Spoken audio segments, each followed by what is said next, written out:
A paz do Senhor, meus irmãos. Amém. A paz do Senhor Jesus, irmãos. Amém. Glória a Deus, aleluia.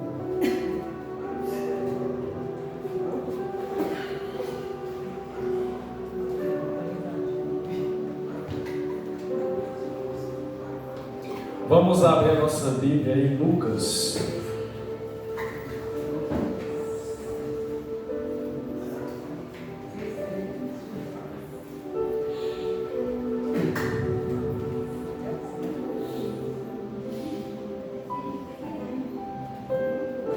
Lucas capítulo 12. Aleluia. Louvado seja o Senhor.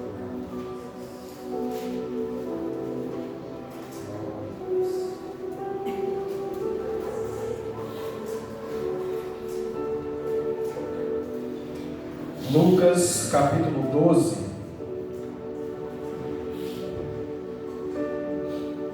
A partir do versículo 16.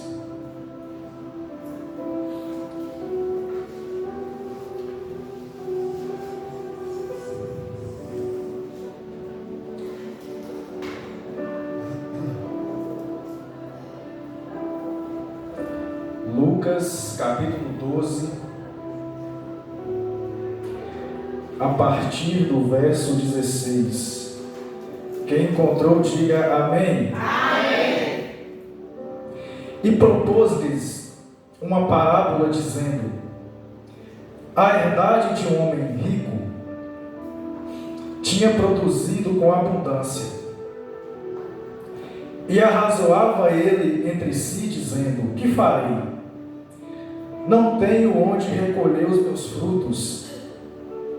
E disse: farei isto: derribarei os meus celeiros e edificarei outros maiores, e ali recolherei todas as minhas novidades e os meus bens. E direi à minha alma: alma, tens em depósito muitos bens para muitos anos. Descansa, come, bebe e folga. Mas Deus lhe disse: louco, esta noite te pedirão a tua alma, e o que tens preparado para quem será? Assim é aquele que para si ajunta tesouros e não é rico para com Deus. Amém? Amém. Graças te dou, meu Deus e meu Pai, por nos abençoar, ó Pai, em mais uma oportunidade de estarmos reunidos, ó Pai, em Teu nome, para que juntos, ó Pai, em comunhão, nós possamos louvar, exaltar e engrandecer o santo nome do nosso Senhor Jesus Cristo. E nesse momento, ó Pai, eu suplico a presença do Teu Santo Espírito, que não tenha nenhum ouvido, ó Pai, nesta casa, que não possa ser aberto pelo poder do Espírito Santo. Que nesse momento, ó Pai, esses corações presentes, eles possam ser abertos para receber a Tua palavra, meu Deus. A palavra que alimenta a nossa alma. Eu peço, ó Pai, que o Teu Santo Espírito não seja apenas convidado, mas que Ele permaneça conosco do início ao fim. Todas estas coisas, ó Pai, eu peço em nome de Cristo Jesus. E a igreja de Cristo diz: amém. Glória a Deus. Tome seu assento, irmãos, aplaudindo ao Senhor Jesus.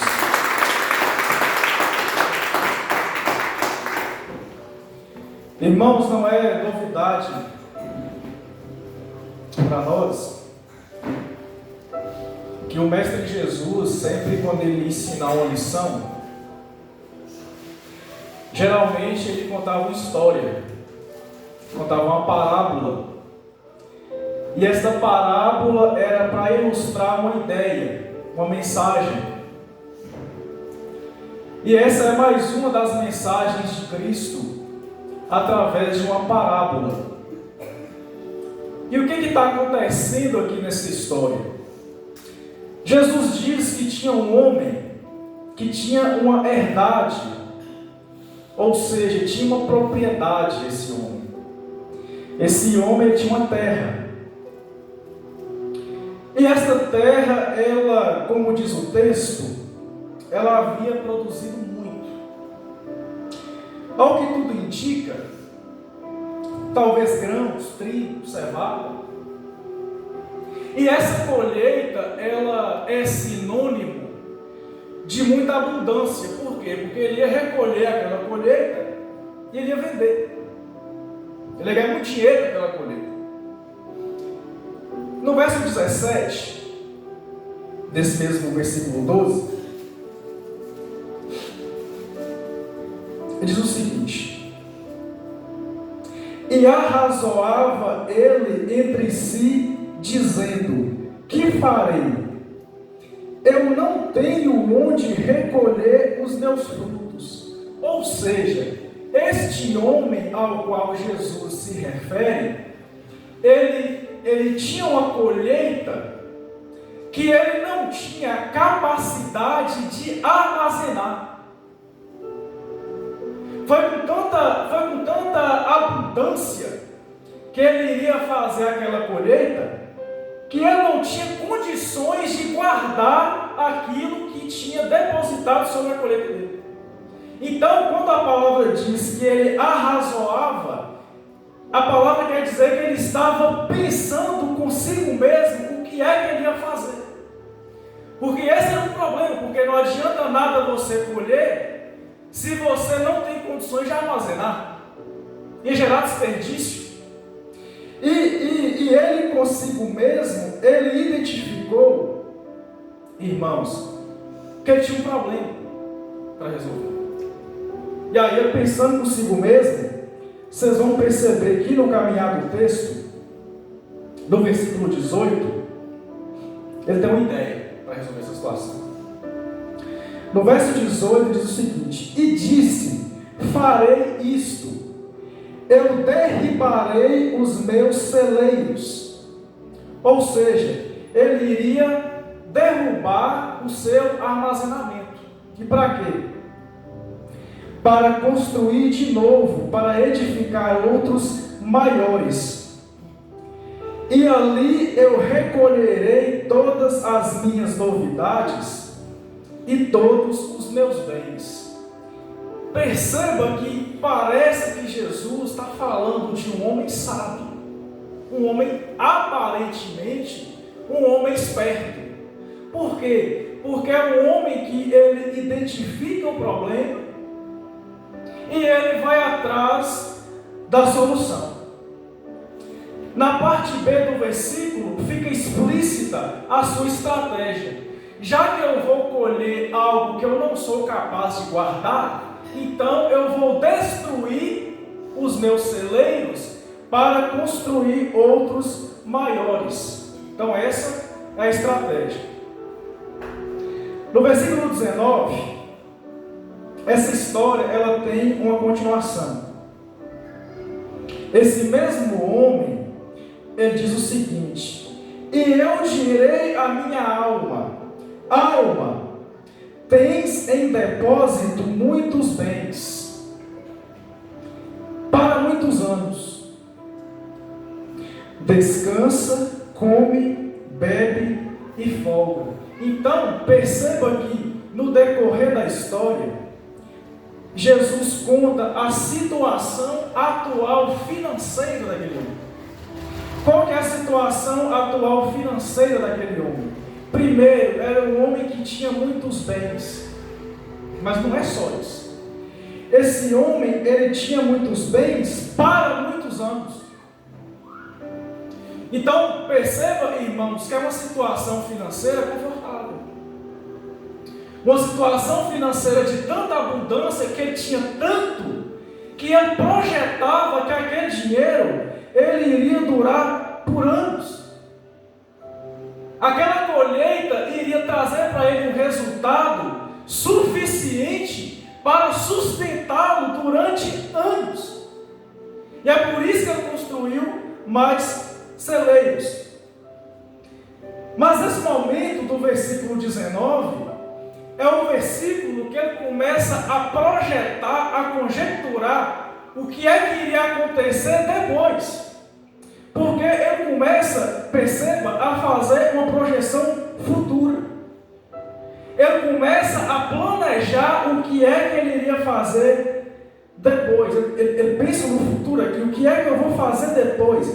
Depois que eu prosperar, depois que eu guardar tudo, depois que eu conseguir organizar todas as coisas, depois que tudo der certo, o que eu vou fazer?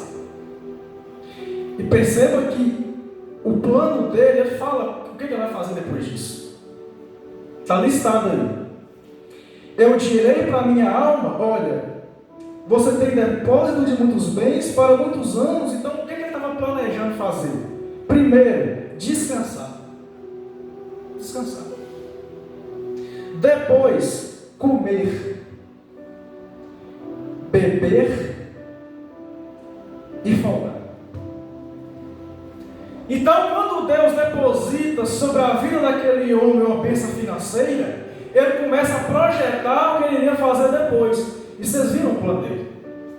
Ele quer relaxar, ele quer descansar, comer, beber e se acalmar. Esse é o plano que ele tem, e fazer isso de maneira repetitiva. Esse texto, irmãos, ele nos traz diversas reflexões. E talvez eu gostaria de conduzir você a um pensamento para que você pudesse fazer esse exercício junto comigo. Primeira pergunta que eu queria te fazer é: você gostaria que Deus fizesse isso com você? Você gostaria de receber uma bênção de Deus financeira? E essa bênção seria tão grande a ponto de você não precisar trabalhar por anos?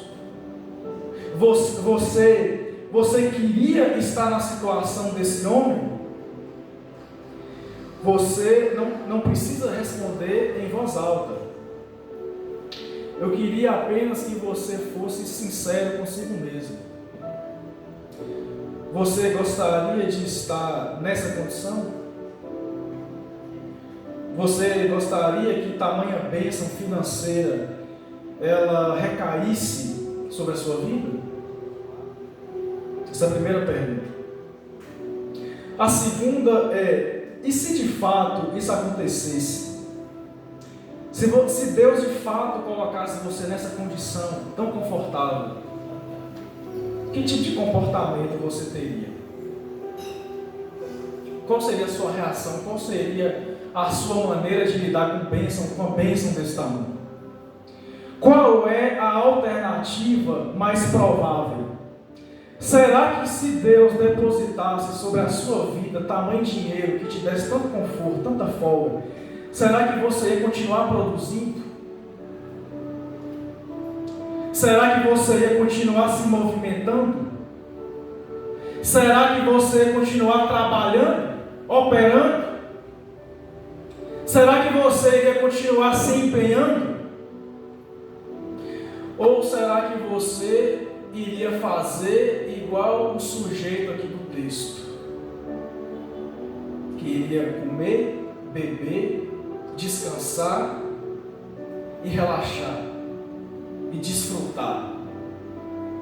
Que tipo de postura você iria adotar diante dessa situação? Eu não sei. E não é julgando não, irmãos, mas eu acho que dentre nós, a maioria de nós não iríamos ser muito diferentes desse sujeito. Eu creio que a nossa reação ela não seria tão distante de comer, beber, dormir, descansar. Eu acho que a maioria não teria disciplina nem preparo para não precisar de trabalhar e trabalhar mesmo assim. Eu não sei se a maioria de nós continuaríamos operante, e é natural que venha na nossa cabeça esse tipo de pensamento. Mas esse texto, irmãos, ele tem várias camadas. Primeira coisa é você se colocar no lugar do sujeito e imaginar que tipo de reação você teria, porque talvez seria a mesma reação. Mas eu gostaria, irmãos, que nós aprofundássemos um pouco mais do que isso. Como eu havia vos dito, esse texto ele tem várias camadas, ele tem várias lições. E seria um erro nosso achar que ele só tem uma ou duas lições, porque ele tem mais. Sabemos que ele tem mais. E por saber que esse texto tem várias lições, e a principal delas para mim, ela começa a ficar muito clara quando nós começamos a ler o versículo 20. O versículo 20, ele diz o seguinte: mas Deus lhe disse o quê? Louco. Talvez na sua tradução esteja insensato, prudente. Esta noite te pedirão a tua alma. E a pergunta de Deus vem: e o que tens preparado, para quem será? Se você prestar muita atenção, você vai perceber que esse homem, ele não propôs nenhuma loucura para ele. Ele não planejou matar ninguém. Ele não planejou fazer maldade com ninguém. Ele não planejou pecar. Ele não planejou transgredir nenhuma lei de Deus. Não dá para olhar para o plano desse homem e falar que ele é um homem mau. Não dá. Porque até onde eu sei, comer, beber, dormir, descansar não é pecado. Não é pecado. Mas mesmo assim, olha o que Deus fala acerca desse homem. Você é um homem louco, insensato e imprudente. Um homem tolo. E por que, irmãos, Deus fala isso? Porque que essa é a impressão que Deus tem acerca desse sujeito. Deus responde logo em seguida, no versículo 20: porque esta noite te pedirão a tua alma. Pedir a tua alma quer dizer o quê, irmãos? Pedir a tua alma é um eufemismo que quer dizer morte. Você é um homem louco e imprudente, porque nesta noite você vai morrer. Por isso você é um homem imprudente. Digo mais: e o que tens preparado, para quem será? Ou seja, talvez, irmãos, talvez vocês olhem para esse texto, olhem para essa mensagem, olhem para essa lição e pensem o seguinte: esse texto não é para mim. Talvez você pense isso. Essa mensagem, ela não é para mim. Essa pregação não é para mim. Porque eu não estou cheio de dinheiro. Eu não estou rico. Deus, ele ainda não derramou nenhuma abundância financeira sobre minha vida. Então esse texto não é para mim, esse texto não cabe para mim. Mas presta atenção, irmãos. Presta bastante atenção. Porque a lição de Jesus, ela não é sobre dinheiro. Dinheiro foi o exemplo que ele usou. A mensagem de Jesus, irmãos, é de um homem que está com foco nas coisas terrenas. É sobre alguém que está com foco nas coisas materiais, enquanto as coisas espirituais, elas ficam de lado. Essa é a mensagem de Cristo. É o caso de um homem que estava preocupado somente com o que tinha, somente com as coisas materiais, sem se preocupar com a vida espiritual, sem dar valor para as coisas do céu, deixando de lado, escanteando a vida espiritual. É essa a mensagem de Jesus Cristo. Não se prenda às questões de dinheiro, não se prenda a esse livro. Jesus está falando sobre foco, sobre prioridade, é disso que ele está falando. Não se deixe perder, irmãos, pelo exemplo. E a preocupação talvez seja, talvez esta é a sua situação. Talvez esse é o seu caso. Porque quando nós olhamos para o contingente da igreja, eu percebo, irmãos, que nós estamos com a maioria de crentes inúteis. Inúteis. Nós estamos com a maioria de crentes inoperantes. Perceba, olha ao seu redor. Nós estamos com a maioria de crentes inoperantes, improdutivos, infrutíferos, involuídos, estagnados. Nós estamos lidando com a maioria de crentes inertes. A grande maioria, irmãos, imóveis, não se movem, incapazes de fazer a diferença. Parece que são meros telespectadores. Parece que estão assistindo a obra de Deus acontecer, como se não fossem participantes disso. Como se não tivessem, irmãos, participação. Sem entusiasmo, sem compromisso, sem vontade, frios, sem vida. Parece até sem Espírito Santo. E por que está assim? Por que é, irmão? Se pergunta isso. Por que é que isso é a realidade da maioria? Por quê? Porque a sua cabeça, porque os seus pensamentos, porque as suas preocupações, elas estão todas voltadas para as coisas terrenas. Porque seu foco, sua preocupação, sua energia, seus interesses, tudo isso, estão completamente voltados para as coisas materiais. O foco dos crentes não está nas coisas corretas. O foco dos crentes não está no alvo. Não está onde deveria estar. Os crentes estão preocupados demais com coisas passageiras, coisas efêmeras, coisas rasas, coisas de pouco valor, coisas que vão passar. É por isso que estão inoperantes, irmãos. É explícito, é nítido, é visível. Você olha, você percebe isso. São coisas, irmãos, passageiras. Passageiras, vão passar. Preocupados demais com o trabalho. Se você sair, outro entra no seu lugar. Preocupados demais com sua casa. O salário que eu tenho que receber, tirando o sono de crente. O boleto que eu preciso pagar. O dinheiro que eu tenho que juntar. A reforma que eu tenho que fazer.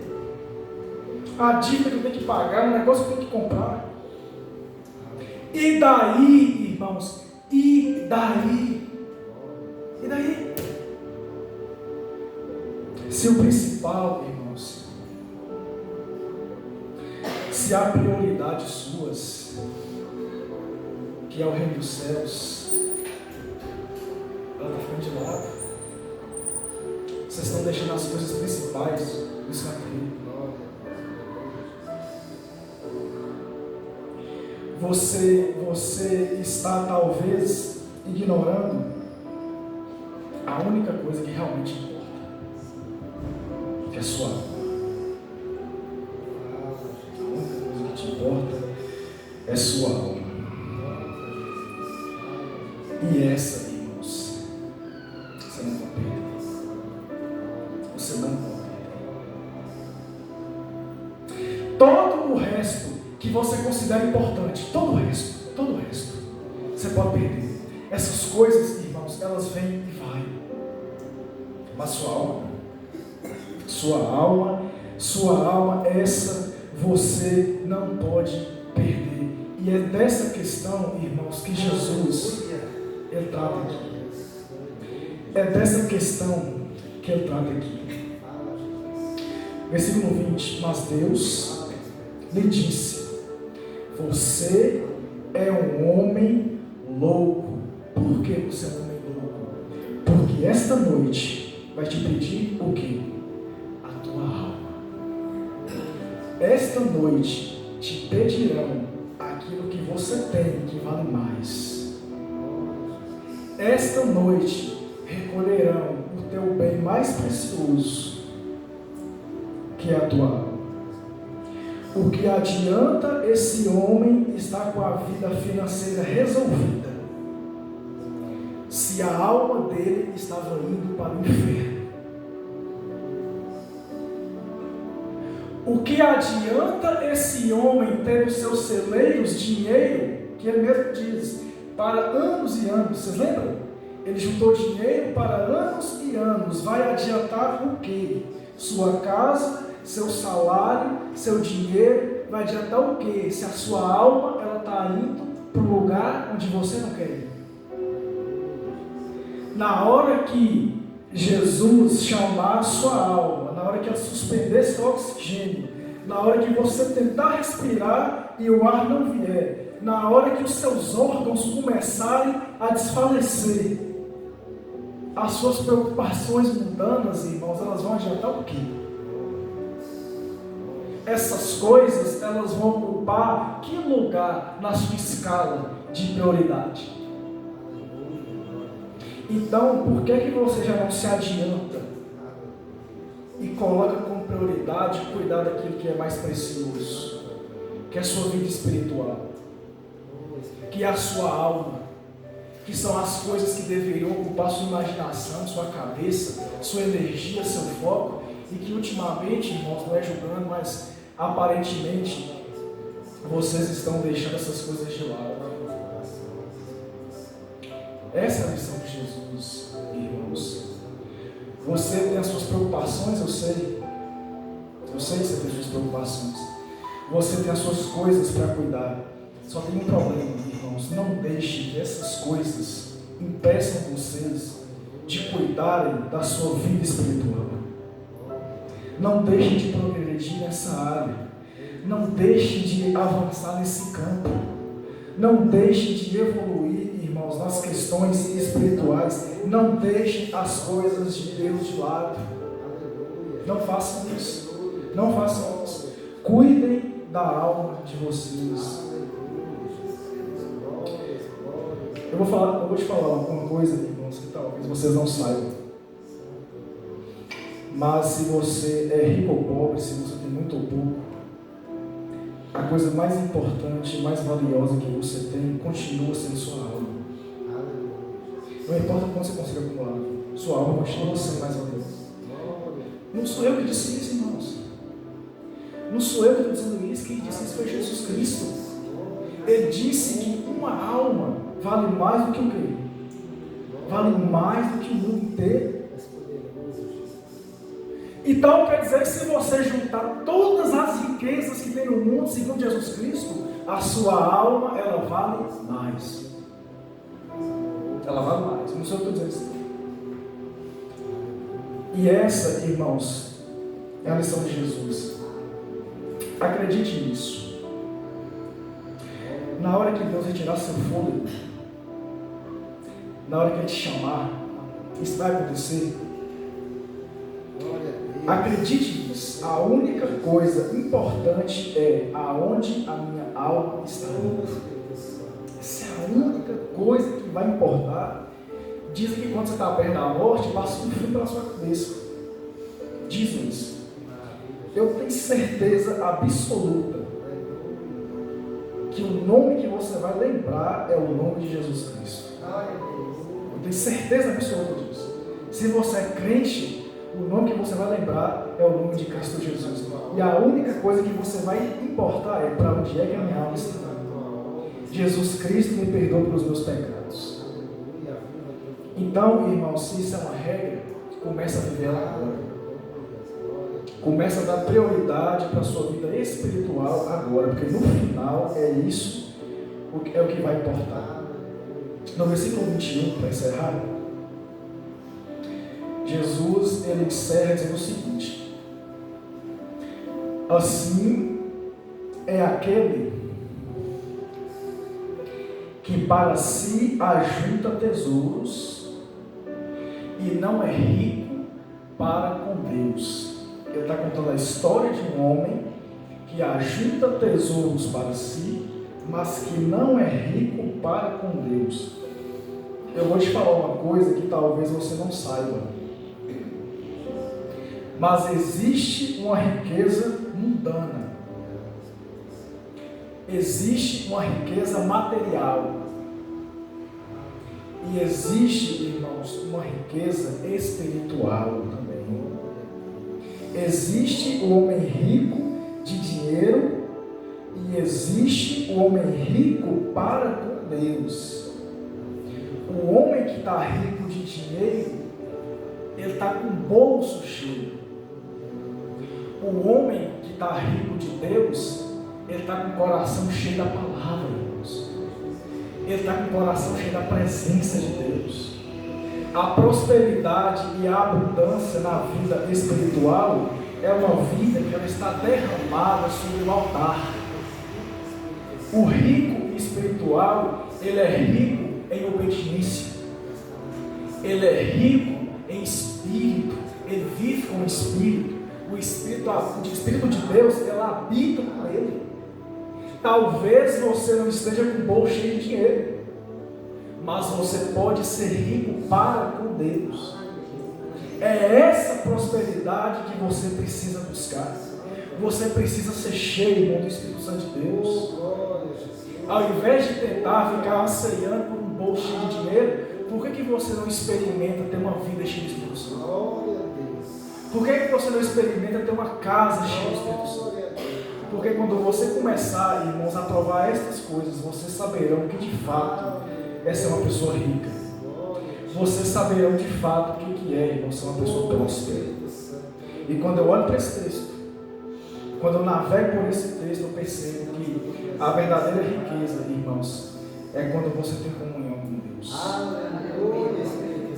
A verdadeira riqueza é quando o Espírito Santo, ele preenche do início ao fim a sua vida com a presença dele. E quando nós experimentamos essas coisas, irmãos, nós sabemos o que de fato significa ser um cristão.